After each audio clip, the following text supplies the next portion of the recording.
as I bring this period of my life to an end, there's so much we could talk about. I did my last video saying that's my last video. I'm not doing any more content. But there's a few things that have been nagging at me in the interim. I don't think people have very good role models in life. And I see the world as a completely crazy, hectic, spiteful. It's just a really horrible place to live and exist in. And we all have to sort of navigate our way through. But like I said, I don't think many people have positive role models. And I find that quite alarming. So although I had no intention of creating more videos, I felt there was a few things maybe that needs addressing. Nothing huge because, to be honest, I've not made notes. It's not my, the reality is it's not my job to try to heal everybody. It's not. There's only so much of me I'm prepared to give to the world. So this isn't a case of I'm dedicating my life to doing this, to doing that. That's not the case. I'll give a period of my life to that cause and it'll be a selfless act, but I'm not prepared to give all of me. So, that's just how I am. I have very strong boundaries and I have a lifestyle that I curate for myself. And that's one of independence. It is very solitude a lot of the time. But, that's how I like it. I like to keep my peace and sanctuary, I don't like chaos around me. I don't really like loud people. I don't like obnoxious people. I just don't like the craziness that is the world. And most people, in all honesty, as much as I'm trying to heal people and give them direction, most people piss me off. Most people irritate the life out of me. I can't stand being around most people for periods of time. And it's like, if people take offense to it, I honestly couldn't give a shit. It's just most people are not healed. I don't particularly enjoy the company of unhealed people. It's just, and that's how I am. I see it so much. Social media is a good barometer of where the society is at in general.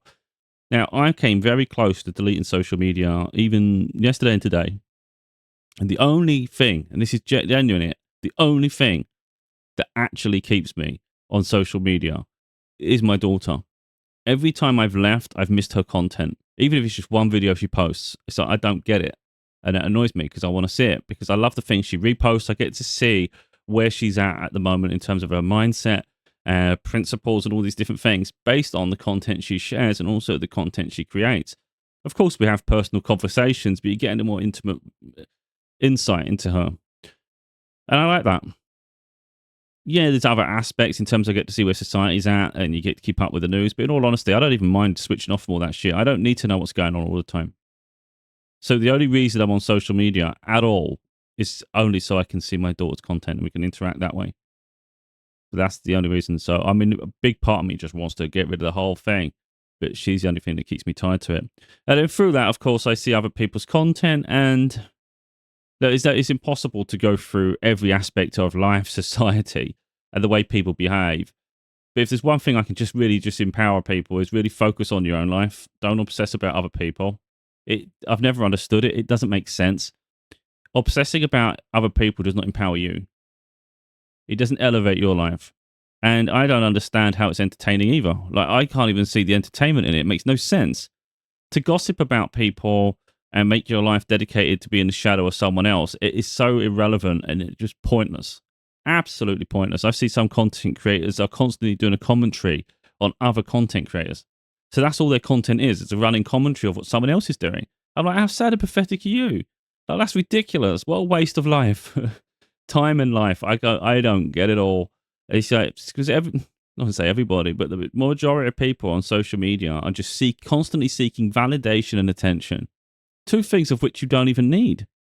Why seek validation in your life that you can't find it in yourself? Surely you know whether you're doing something right, whether it's fulfilling, and whether it's elevating you in some way and building towards the life you want. You must know that in yourself, whether that's what that's doing or not.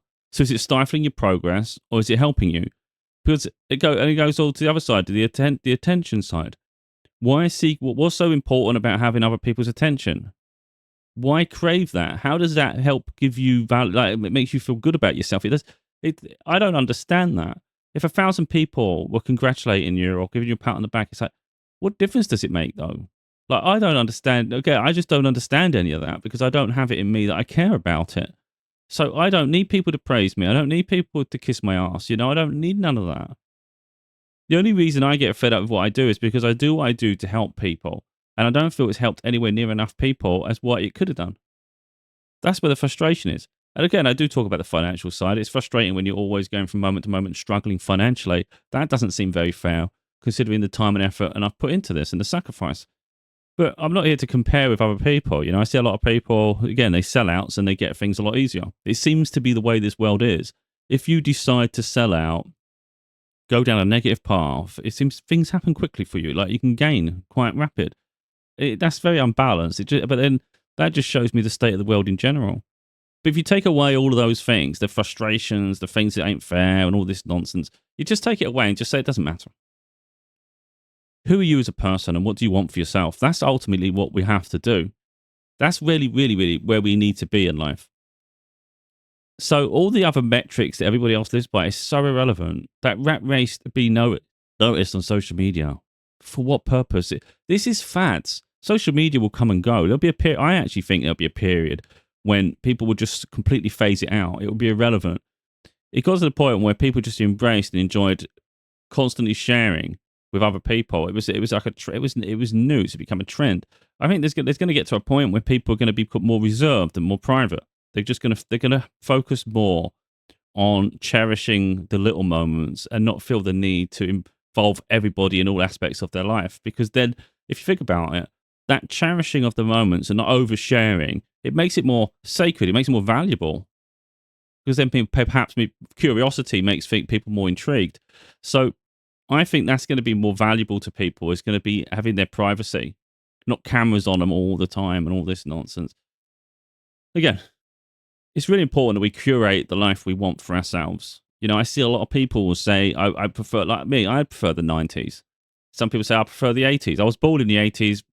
My teenage years were 90s. 90s what I remember the most, but I still love the 80s era with all the movies and music and all that stuff. And I see people say, I wish I'd go back. You can go back anywhere you want. It's just you make a time capsule for yourself. It's not complicated. But again, people are too busy following what everybody else are doing, and then they complain after. For instance, if you preferred a time when life was more basic, then make your life more basic. If you preferred it before where you wasn't always connected all the time, then don't be connected all the time. Just because everybody else has a cell phone doesn't mean you need a cell phone. Like we call it a mobile phone. UK Americans call it cell phones. Either way, if you don't want a phone on you all the time, don't have it on you all the time. Doesn't mean you can't have one. Maybe turn it off at specific times of the day and leave it off. You can do that. You can create the life you want. You can remove it entirely, or you can do it in moderation. And it's the same with, you might say, like, I'm a physical media collector, and I'm not going to go too deep on that, but I got a lot of movies. I got movies, music, video games. I got them all on, like, so much in physical media, because I like to curate. I like to have that experience. I used to go to a video store and used to be able to pick out your films. And then in the early 20s, between 2000 and 2010, I had a lot of DVDs, because that was the premium format at the time. And I had like a bookshelf, and it was just full of films. And I loved that period of my life. I even had a neighbor come around and like their daughter just to come pick some films to take back to their house, because they wanted a movie. And it's just, I didn't mind sharing. I wouldn't do it now, because I think if I'm paying the money for it, other people can pay for their own collection. But to get back to it, though, it's just, if you miss that period of your life where you have that autonomy and you're not reliant on a streaming service, and you're not bound by their rules, or all the adverts, all the terms and conditions that constantly change, the constantly curated selection of stuff. So you just don't really have freedom of choice, even though you perhaps think you do. You don't. It's just curated constantly, and it's just spoon-fed shit. In all honesty, that's how I see it. I still use it sometimes, but I'm not really hooked on it. But the point is, there's an era that I prefer. And that doesn't make me obsolete in this generation, but it just means that I curate the life I want for myself. So I'm not someone who's prepared to invest totally in the current generation, because I don't agree with it. I don't have music subscriptions anymore. I used to. I tried them all. I had Spotify, Apple Music, Amazon Music, and I used to pay the monthly fees. Prices kept going up, and I started getting fed up, because guess what? I kept listening to the same music most of the time. I make a playlist and repeat the songs. That's my favorite songs. Why am I paying a monthly fee to listen to the same songs all the time? Why don't I just do it offline?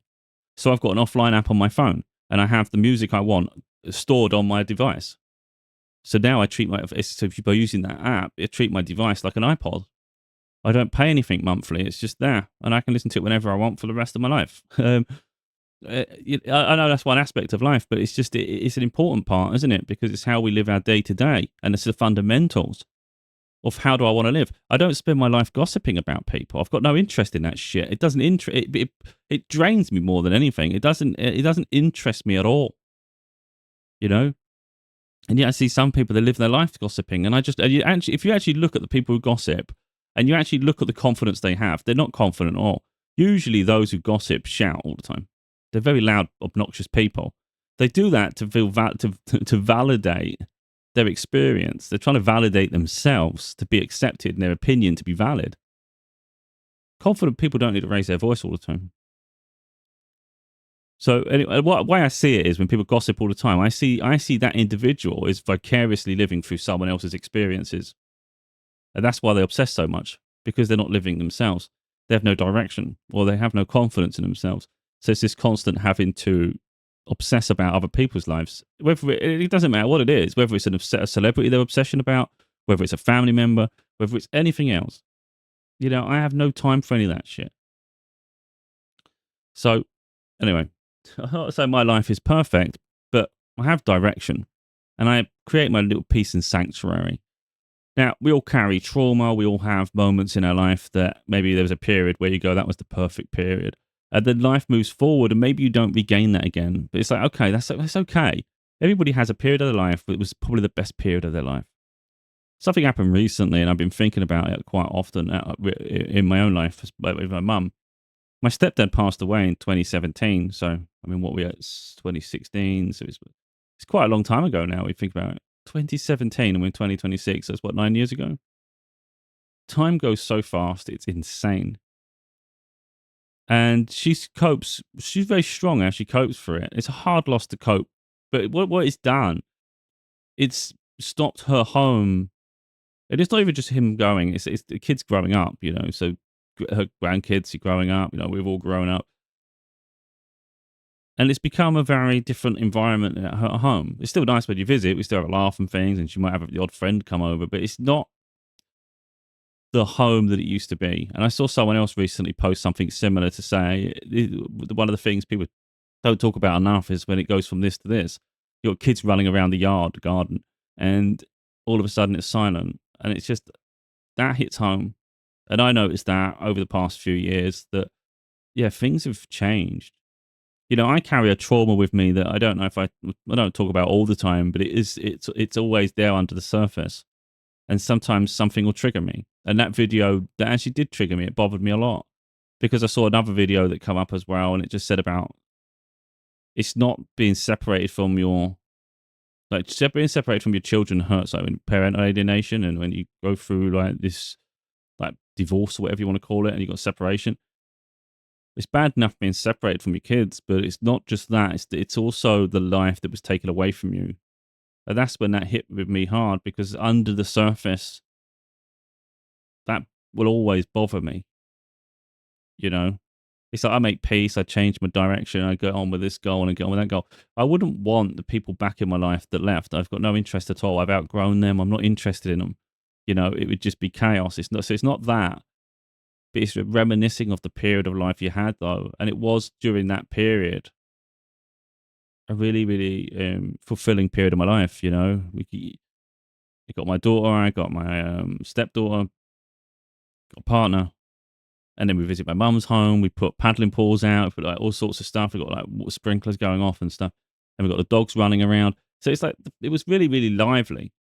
It was vibrant and lively, And I enjoy playing with them. I like being goofy. I like being silly. And that side's been eroded from me. They'll always be under the surface because of my personality. But I'm a lot more serious now because life is serious. And that really, really hit home to me there, is that there's this side of me that's been suppressed quite deeply. And because I have so many facets to me, I can thrive in different areas. I can deal with stress.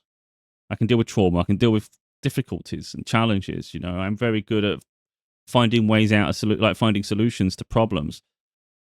I don't want to go too far digressing, but I had a toilet seat that just would not come off the other day. And I was like to my daughter, that's my biggest accomplishment, fixing this toilet seat. Because I live alone, I've got no one to rely on. And it was all these screws were just eroded. I could like corroded. So I couldn't do a damn thing with it. And I was like, I'll have to, the whole toilet's going to have to be replaced. In the end, I had to get a pair of pliers to hold on. I know we're digressing to the bolt bits, but they were plastic. And then I had to get another pair of pliers and then grab the screw from the bottom and just very slowly but surely just keep turning it, hoping I'm turning it the right way. And it just slowly started pushing the screw up slightly. But it was so small, you didn't notice it at first. You just had to just persevere and hope for the best. And then eventually I managed to get it off. But because I was on my own and I'm having to think outside the box and just get this thing fixed because it was impossible otherwise. It'd been the same toilet since I moved in. I've been in like 5-6 years at this point. So toilet seat. So I thought, you know what, I want to change this. But that's thinking outside the box and finding solutions. And I was like, I can't believe I managed to fix that because I nearly gave up, but I couldn't afford to give up because then you got no toilet seat. But these are the things like the solutions, I always find a solution to a problem. But it's always requiring me to be serious. And I miss being lighthearted. I miss being childlike. I miss being that side of me. But the reality is I don't even know if that side can even come out anymore. And that's just being transparent. I don't know if it can. I actually don't think it can. I think it can in bursts, but okay, I'll therapize myself. But this is what I'm encouraging other people to do. Is reflect on your own life and figure things out, like what you want, who you are now. It's not about reminiscing so deep about the past that you try to live there, but it's accepting who we are, but what I want for myself now, So look, there's always a trauma that I'm going to carry now. The separation, the alienation from my daughter. I thought it was so hard to stay in her life, and our bond's incredible. Like, we've got. She wants me to take her to her prom, so I've got to drive 3 hours plus just to go there. I've got to stay in a hotel overnight. Got to pick her up from her prom. She then wants to go to a party after, so I've got to take her to this party, go back to my hotel, then come pick her up from the party, then drop her off at her home, and then go back home. Back to the hotel, then pick her up in the morning, bring her back to mine before we go away on holiday. But that's the relationship we have. I'm still accountable. I'm still present for her. But with me, I don't think it will ever go away. I think of so much as now in life is just temporary because I've always been let down, betrayed, and things haven't worked out for whatever reason. So I wouldn't expect anything to last now. And I don't think at this age of 43, I don't think there's enough time in my life left, personally, for something to be with me long enough that I get comfortable with it staying. I just think everything is just fleeting. Even if you was to date and there's a romance, it probably won't last. So even if kids are involved, probably something happens and then they have to leave, and it's just, and then you're back heartbroken again and you're back to square one. Jobs seem to come and go because most workplaces are toxic. Finances constantly up and down like a yo-yo. I don't suppose I'll ever be financially stable. It's always going to be a yo-yo of situations. It's just, that's life. Okay. I'm not trying to be morbid. It's just a reality check. I just accept where my life is. It's like, that's what my life is. So then, okay, with that in mind, what am I prepared to put up with? What am I not prepared to put up with? What do I actually want, knowing all that? Well, there's areas of my life that have changed quite a bit over the past years. Like, for instance, 15 years ago, I visited America. I've been there twice. I absolutely loved America. At one point, when I first visited, I thought I could live here. I loved it. Florida. I thought, this is nice. This is nice. This is my vibe. But America's become so dissociated with the rest of the world. I consider it quite narcissistic and toxic. Now, it's not all the people, because people are unique. It's like you can't brand one person the same as someone else. But as a culture, there's this very arrogant nature that America portrays. So when you think of a nation, you think of this, and think of that. Like if you think of Japan, you think very respectful. The way they are. It's the way their culture is. America, I think the immediate thing is arrogance, and I think a lot of people in the world will consider that similar. So realistically, at the age of 43, which I find really strange because a good few years ago I would have considered living in America, I actually don't even want to visit there. I don't even want to get on a plane and travel there at all. So there's no chance right now of me even considering living there. I don't even want to be there. I don't want to visit at all.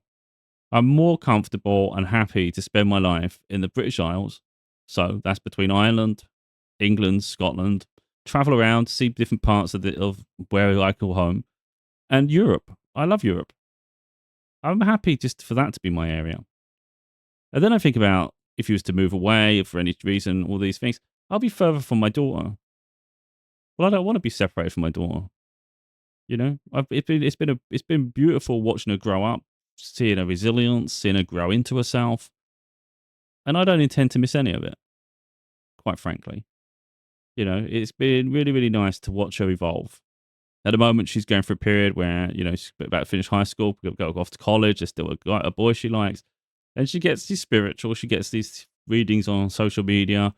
And sometimes it's pick a card. So you pick a card and it might say, well, if it was this card, this is your reading. Or if you pick this one, go and watch that. Either way. She did 2 in a row and both of them were the lover's card, which was nice. But I did say to her, look, you don't need these videos. You can do the readings for yourself because you can. And that's one of the other areas I want to teach her now is once you're comfortable with you and once you embrace your gifts and what you're capable of, you don't need outside validation. So although these videos are perhaps confirming what she already knows from her own readings, it's that you actually don't need that validation or that confirmation. You don't need that extra layer. You don't need to go outside of yourself for these answers anymore. It's learning to trust yourself and be sincere with that. And again, that's all about growth. So I get a lot of signs. I get a lot of information through. So guess what? I just keep telling her I don't give a shit. It keeps saying someone from the past misses you. Someone wants to rekindle something. I'm like, I couldn't care less though. People have had long enough. You know, when someone chooses a different path away from me, I'm like, that hurts. But at the same time, when you go beyond the hurt, it's like they made a decision. They have to live with it. It's not my problem to solve. You know, life can be too complicated. When I think about someone specific, and I've mentioned them numerous times over the years, it's too complicated now. It's not a complication that I'm prepared to invest in anymore. Good few years ago, yeah, but I'm only getting older. It's not long until I'm 43, so like it's not going to be long until I'm 50. And I know I'm not someone who expects to live long age. I don't know. I don't fear the end though. I'm not someone that has some sort of tragic fantasy, you know. I just live life and I'm just getting on, you know. It's just that I just recognize that you're always aging. Life. So right now, I say right now, I don't think personally, I've been single for 9 years. So when we're separated from my daughter's mum, I've not dated since. Some people might find that weird, but the longer you go isolated and single, the less you want to, the less chaos you want around you. So it is really, if something magical happens where you meet someone and it's just like, you hit it off and it's just this chemistry is out of control, like that's different, isn't it? But I'm not going to go searching for something because of desperation. And the more you're alone, the more you get comfortable with it. So I actually don't envisage a situation, to be totally honest, where someone's going to make me that enamored with them that I'm prepared to disrupt my life, even if I'm not even doing much with my life. It's just, I don't really see it anymore. But it's that if you look at me, it's not like a waste. I don't see it as a waste. I see it as I had a period of romance. I had a period where my daughter was born. I had a huge period where I've nurtured her as she grows up. I'm watching her transition between, like, she's still a teenager because she's 16, but slowly becoming independent and becoming a woman, like a young lady. And it's really nice to witness this growth in her. And for me, that's enough. Like watching her grow and nurturing that, encouraging her, that's fine for me. So I think what it is, I mean, people have just different opinions on life and expectations. And the problem is they're comparing all the time. You see people in relationships, and you think, I need this. It's like a period of my life I would have loved it, absolutely loved it. But if I watch most relationships, they're so toxic. A lot of people, they're not supporting each other. They're in competition. They're jealous. It makes no sense. How's that a partnership? It's not. Then I see people breaking up, especially in America. And I don't know a lot of the terms in them because I don't care about things like that. But I see a lot of this nonsense about alimony. And I'm like, some people are just gold diggers. It's insane. They get married for the purpose of gaining financially for the rest of their life. And I'm thinking, how they still, what does this mean? I don't understand that. That you end a relationship or marriage and the man has to continue paying the woman. Like they treat them like cash cows. It doesn't make sense. Doesn't matter what gender you are. You're a human being. Everybody has the same functionality. So if someone can go off and make money, and so can someone else. It's just that I don't. The basic principle of it doesn't make sense to me. And I see so many of them get really angry and spiteful that they don't feel they're getting enough. It's like, you're lucky you're getting a penny. You're having a laugh. A relationship ends. Get on with your life. What troll? Like, I'm thinking that's insane. So I look at that and I think I'm in no debt. I haven't really got a lot to offer financially at all, so I wouldn't really be at risk there. But it's the principle of it that bothers me. Then I'm thinking, I'm not putting myself in a situation like that. God damn. If that's how women behave in general, and I'm not trying to stereotype everybody, because again, I'm raising my daughter to be independent and not be like that. That's how I'm teaching her. I'm teaching her about toxic men. I'm teaching her about, you shouldn't have to have these conversations, but I do. And I talk to her about things like that, about the fact that it's better really because there's so many insecure, egotistic or guys who get defensive when they get rejected. And unfortunately, that's life. Like, she doesn't like people who like looking at her and things like that. That's unfortunately, you're going to have that your whole life because she is attractive and she's funny, she's charismatic. She has qualities that would make people magnetized to her because she's not typical to everybody else, and that makes her interesting. So I said to her, you're going to probably have that throughout your life, and you're going to have to find a way to cope with it. I said, fortunately, I haven't had that. I don't get people attracted to me all the time, and I like that. I don't want anyone attracted to me. It'd bother the shit out of me. I don't want people bothering me. I really don't. I prefer to just be obscure. I don't ask for it. I don't want it. But the fact that she's going to have to live with that sort of thing, I'm like, you're going to have to find a way to cope with it, though. It's like you're going to have to just be ignorant to it to a degree. But it's best not to be spiteful in a way because people get reactive, and that's just the way people are. So you've got to let people, your best bet for your own safety, like security, is going to be let people down gently to a degree. Obviously, make it abrupt so they don't give them any room. So don't say I'm not dating at the moment because then people think, oh, I'll wait. And it's like, that doesn't help you, but don't be so cruel as to be sort of arrogant and stuff because people don't like that, so it's really annoying. You have to go out your way to be careful and diligent about how you deal with people, but it's going to be really important for survival, because unfortunately there are in it. There's unhinged both genders. It's unhinged people. That's the thing. Again, this video is really just me wrapping everything up to try to educate people on life to a degree and just really empower them to live how they want. I was thinking about if things were to pick up for me, I'm not prepared anymore to sacrifice for things. So if there's a chance for wealth, I say wealth because I get a lot of signs of this. It's not like I'm obsessed with wealth. I just see it a lot. I get a lot of signs that opportunities are coming. But the reality is I'm closing the door now. I'm no longer open to it. And I recognize it closes a timeline. And the thing is, this is where I'm just different to the average person. If someone was to find out they could be a millionaire and all you got to do is keep doing what you're doing and the door will open, the average person, I would say more than the average person, would continue doing it because that's what they obsess about. For them, that's success. For me, success is living a fulfilling life and one that makes you happy. I don't think having an infinite amount of money necessarily solves a problem with your life. You could be very lonely with a lot of money. And I've already said my priority is my daughter. So I am not too comfortable with the idea that I have to move away from her to pursue a career. That doesn't really fit with me. Now, for a period, it probably would have been okay because, again, different periods of our lives, depends on what they're doing and things. But overall, me having money and don't have her makes no sense to me. As does traveling to America doesn't make sense to me, So there's all these different things. I just hate the fact that you have to give different aspects of yourself to gain in different areas, and I'm not always on board with that. So at the moment, I just think if someone was to approach me with a romantic gesture, there's a good chance I'm not interested. It's too complicated, and I don't really like complications, to be totally honest. Life should be a lot simpler than that. And then there's always going to be instances where, something's worth the fight, worth the hassle. But in this instance, I don't really see it personally. I don't know if I really want to go through. I mean, as much as I miss my daughter's childhood and I miss all those things, it's interesting watching her grow up a bit more now. And I don't know if I've got the energy to do it all again. To be totally honest, it's a lot to ask of someone because it's a commitment. And again, what happens when things go wrong? You always have to take the hits, the setbacks, and is it worth the hassle? Now, it's important we don't sabotage just because we're scared or there's something, a trauma there. But we still have to be realistic with ourselves, and say, do I deserve better than this? Because, look, I'm going to go a little spiritual now.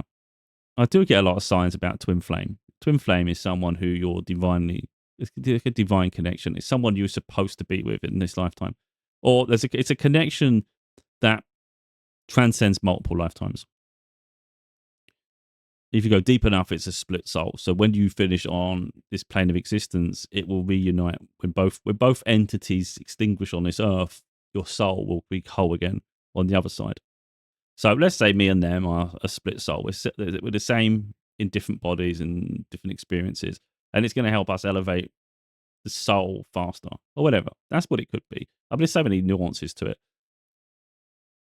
I don't want to go too far with it, to be totally honest, but I get a lot of signs that I've got my one, and it is traumatic and it is tumultuous, and that's what it says. It's never simple.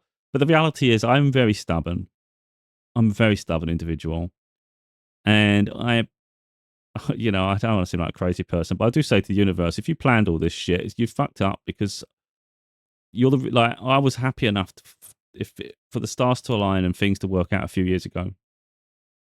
And I was warned at a certain point. I don't want to go too far with this, but a very gifted individual channeled through to spirit source, the angels. And they said, don't push this, because if you do, there will be consequences. So of course I pushed it, because I wanted the relationship. And that's one person I've been interested in. But I've not had a relationship since my ex. It's just one person I've genuinely been interested in. Different countries, it's complicated. And I was warned there'd be a consequence. And there was a consequence, and it all went to shit. But the reality is, I just feel at that point, there didn't need to be a consequence, though. You put a hurdle in front of me. And, I don't agree with it all. Now, the other person is just as accountable. So it's just, I don't want to go too deep into it all, to be totally honest. But I just feel like the decisions we make affects our path, our choices, the results at the end. It's just, you can't just pretend it didn't happen. It did. And it's like, I'm not going to go deep into it, because it bothers me a lot. Sometimes I can make peace of it. Other times I'm really pissed off about it, to be totally honest. So I'm even saying out like to spirit that even if we're meant to be together, we'll have to just reunite in the afterlife. That's how that's not being crass about it or anything. It's like, if we're meant to be and we're going to be on the other side, then that's where I meet them. It's very unlikely we're going to meet in this life. I don't say it's impossible, but right now where my head's at, it's not happening. Because they're in America. I don't even like America at the moment. In terms of, I don't want to go there. And it sounds the reason. And then it seems to be the career opportunity, if there ever is one, could potentially be there as well. And it's like, I'm not being forced in a direction I don't want to travel. So I don't know. I don't know how it works. It doesn't make sense to me right now. But I will be switching off anyway, so I won't even be here to do all this shit anymore. I feel like I've given enough to people, show them direction. I'm just keeping my own space for me, I'm just living the moment. I don't sit there gossiping about other people. I don't obsess about what other people are doing. I don't understand the reason for people doing it or why they'd even want to.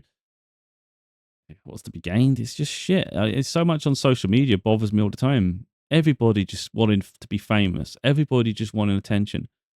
These are things I don't even want. I said that before. Like, there's always consequence. So the consequence of being wealthy, potentially famous, is obviously the lack of privacy, a lack of autonomy and freedom over your life. Well, they're the things I actually want. So you have to sell that effectively to gain in the other side. Well, I'm not prepared. I'm not sure I'm even prepared to sell any of that. I don't know if I want to sell my privacy. I don't know if I want to sell my freedom. I don't see why I would want to. I can live a far more basic life by not agreeing to those principles. And I just invest in my daughter, watch her grow up. And that's my life. And as for a period of my life, I tried to help the world. And I contributed something to the world at very least. That's fine to me. See what I mean? Like, we can all pivot and do what we want. You don't have to just keep going to an extreme. You don't have to just invest to this point and then say, oh, the next obvious stage is going to be on the world stage. Well, that's a stage you could take. But there's also another stage you can take and just say, no, I didn't agree to that. That's not why I'm doing it. I'm not doing it for the attention. I don't crave that shit. And that might seem confusing to people, but it's just, that's not why I do it. When I jump to do these videos, it's because I recognize there's parts of society that need healing. And I recognize that people are just not seeing it. It bothers me all the time because it's not one content creator, it's multiples, which means people are lost. Because this is not, a lot of the content I see on social media, I don't even consider it healthy. I consider it desperate. I just think, why though? When you actually look at each content creator, why would you create this? What's this value does this add? How much growth is there? You know, where do you see us? Where are they going to be in the next few years? Is it going to be the same thing over and over again? When do they find peace? You know, I see an awful lot of people with some really warped perceptions of the world. There's a lot of gender bias and hate I see a lot of time. I'm not going to go into that, but that seems ridiculous to me. There's going to be a point where a man needs a woman for support, and it's going to be a period where a woman needs a man for support. And it makes no sense to hate each other. I just don't get it. And it's just going to be a point where they're going to have to like humble themselves. And yeah, I don't want to go too deep here. But my daughter has her own views on abortions and things. I'm not going to go too deep here because everybody's entitled to their own opinion. And I agree with it. You know, so she's pro-abortion. It's not for me to talk too deep about it, but she seems quite strong on it. But there is a conversation we will have to have at some point because it's about balancing your perspective. It's not telling someone you can't believe this and don't agree, don't do this. It's just balance it all out, though. You can be this with still have an understanding of that, if you know what I mean. So my answer to that would be that her mum came close to aborting her. You wouldn't exist if your mum had come through with that. So don't be so fast to favour abortion, though. You should have the freedom and autonomy to make that decision for yourself, and women should have that freedom and autonomy for themselves. But it shouldn't be something that's done spontaneously, and it should be really done with deep consideration. You know, and that's what I think. But you have autonomy, but just think of the deeper aspects of what that means, though, for all involved. Because there's too much of this where people just don't care about the male perspective. Like, again, it's just gets stupid. It's almost like that the male perspective is irrelevant. I always think that's just stupid.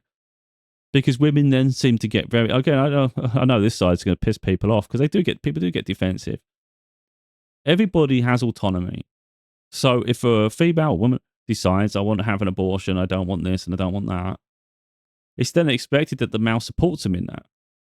That's a very naive attitude, because if you're going to make a decision without the input or cooperation from the male, how can you then expect them to support you with the decision if you didn't involve them or you went against their wishes anyway? So it's very naive, incredibly naive. But it's expected that, you know, the men just bow all the time and then they're toxic if they're not. It's just you have a decision to make and it will affect the rest of your life because you have to live with the consequence. Some people won't mind, other people will. When you terminate a life, whether it's an infancy or whether it's further into a cycle, it can still have a psychological impact, one would assume, because it's your body and you recognize as a life lost.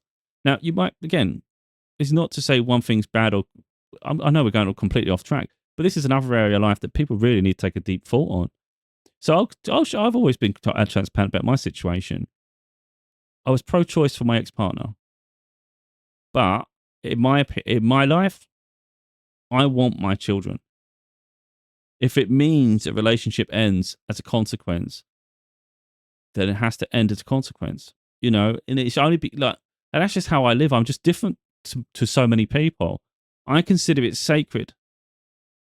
If I conceive a child, I will take all responsibility of that child. I don't hide away, and even no matter what their capacity is, I'll take that on board because that for me that's honourable. That's what I'm here to do. That's how I consider it. So I consider it sacred to be a parent. And it's not for me to pick and choose what gender they are or whether they're healthy and whether they're not healthy. I don't get to choose those factors. What is given to me is what is given. Now, I don't get to tell someone who is carrying the embryo, if you like.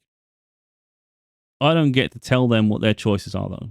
It's not. I don't get to decide for them because there's a lot of sacrifice that goes in it from their body, you know, for a period of time.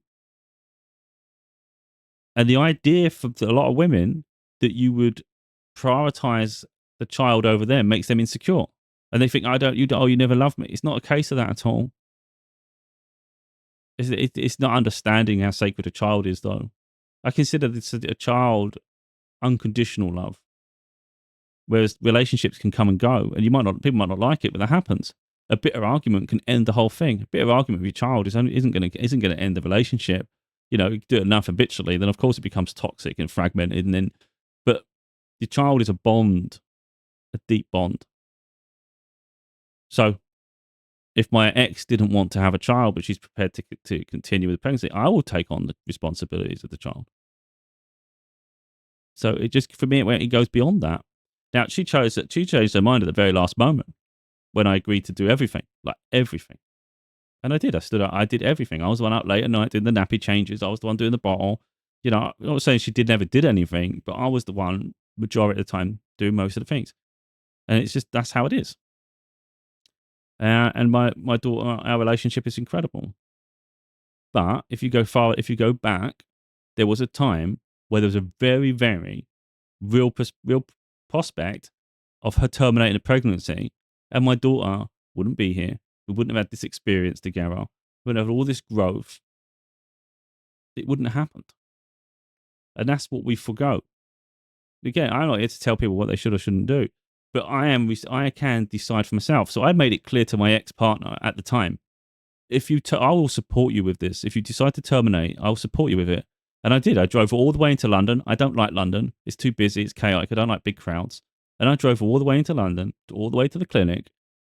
And she wanted to go in on her own. She didn't want me going in with her. So I honoured whatever she wanted to do.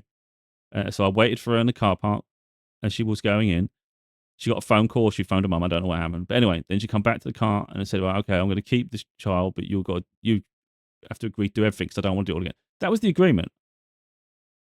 She knew going into this that if she were to terminate, then our relationship would end. And now people won't like that because they'll think, oh, that's spiteful. You're being vindictive. No.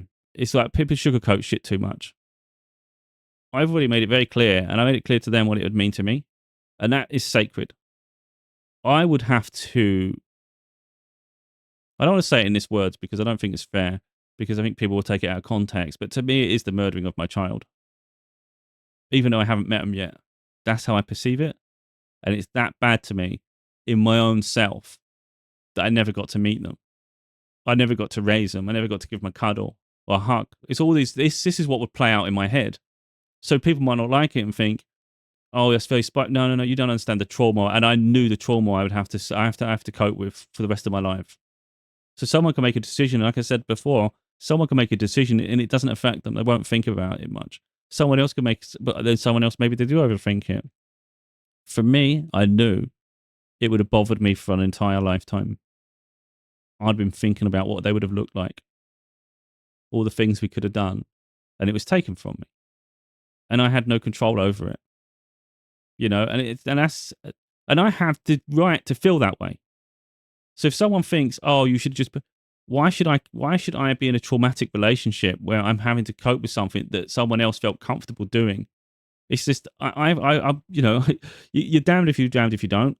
I knew I could not have stayed around them anymore if that happens, because that's their decision. Because someone can choose to have a child, and you know you don't have to take the consequences of that, and the relationship can end. Now I understand it's like a 9-month period of sacrifice, and I get it. I absolutely get it. That is hard. It's not just time; it's what it does to your body and the complications at birth. And I understand every aspect of it. But for me, it's a life, you know? So I don't think people should rush to run to abortions if it can be helped. There's going to be circumstances that are outside of control. There could be a difficulty, complication with a pregnancy. It could be someone was assaulted, and that's how that's conceived this child. So it's really done in a very, really unhealed way. Someone just genuinely might not be mature enough to handle it. There might be a mental state. Look, I understand there's complications around it. I think people should be thinking about the entire thing. And that's just the one thing I'd want my daughter to understand is you absolutely should have autonomy of your body, your vessel. But do think about the other side of things though. And don't be quick to judge someone if they can't handle the decisions you make. Because when you make a decision, if it's in disagreement with someone else, you can't then be toxic expecting them to bow to you because now you feel vulnerable. Because you're not taking into consideration how vulnerable they would have been. You know, and I know that's quite a complicated topic and it's very difficult for maybe some people to comprehend or accept, and I get that. But if I can be accepting of, this is the thing, isn't it? It's this double-edged sword. But if I'm prepared to accept that other people have autonomy of their life and they can decide for themselves, then people should be able to accept that I'm not comfortable with it, though, at my end. I'll support them, and then I leave. That's my prerogative, isn't it? you know, and that's life. You know, there's consequences to everything we do. It doesn't always work out how we planned or how we want. But for me, being a parent is far more significant than being a husband. And that's just it. Like, so when I'm thinking levels, raising the next generation is far more important to me. That doesn't mean you don't love someone. It doesn't mean that, you know, they don't mean the world, but this is the next generation. These are the ones that live on after you, you know, that has significance. But anyway, there's probably so, like I said, there's so much I could continue talking about, but all I want when I leave from doing this content, I just want people to reflect upon their own lives in every aspect of it, whether it's career, whether it's your personal life, you know, whether it's relationships, whether it's the dreams, the aspirations you have. Just think about what you want, but then just as important, what you don't want. So don't be quick to rush into situations or accept this and accept that, but and forego so many areas of your life that you're not really comfortable foregoing just because you feel you have to.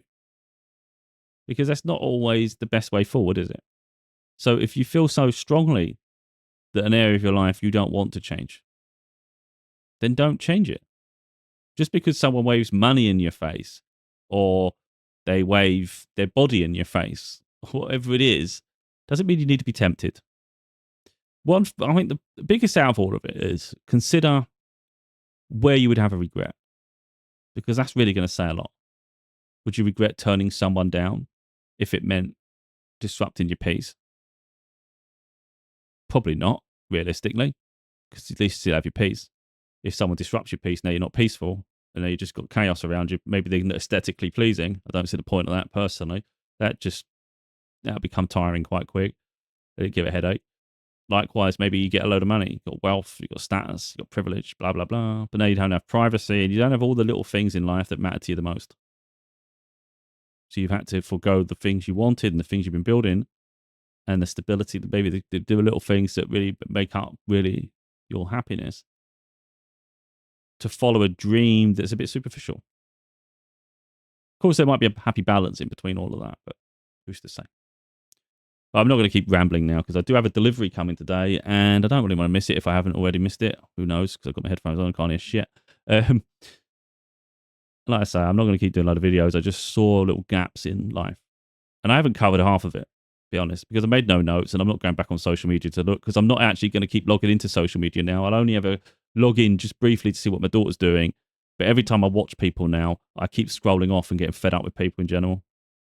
Because they're either copycats, they always do the same content continuously, or they're just so desperate to get noticed. And I'm like, this is just all shit to me. This is pointless. That's pointless. I'm gaining nothing from any of it anymore. So anyway, hopefully people start to grow and evolve.